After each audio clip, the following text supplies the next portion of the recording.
Chief minister और सदर BRS Chandrashekhar Rao ने मराठों के हुक्मरान शिवाजी की आबाई वतन शिवानेरी से बीआरएस पार्टी की इंतखाबी यात्रा 10 दिन के अंदर शुरू करने का ऐलान किया। महाराष्ट्र के नांदेड़ में रेलवे स्टेशन के रूबरू वाक़े गुरु गोविंद सिंह ग्राउंड में बीआरएस के जलसे आम से खिताब करते हुए चीफ मिनिस्टर ने यह बात कही।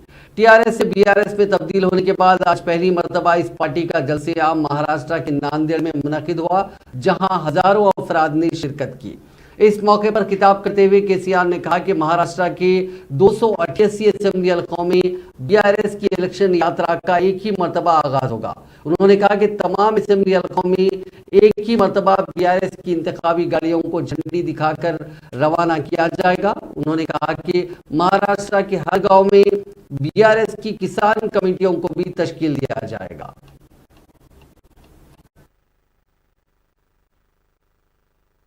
देश में सरकार किसने चलाया? 75 साल में ज्यादा से ज्यादा समय 54 साल 54 इयर्स कांग्रेस ने हुकूमत की इस देश में।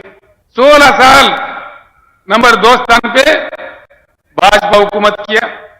बस 3, 4, 5 साल दूसरे लोग आए और गए बीच में। कोई साल, कोई 1.25 साल, कोई 1.5 साल, कोई 8 महीना। वीपी सिंह, चंद्रशेखर, देवेगौड़ा ऐसे लोग कम समय के लिए थे। 75 सालों में 70 साल यही 2 पार्टी हुकूमत करते रहे। अगर कोई कसूरवार है तो ये 2 पार्टियां ही है। इस बात को गांव में जाने के बाद सोचिए, चर्चा कीजिए। ये लोकतंत्र है, लोकशाही है, हम अपने बात रख सकते हैं।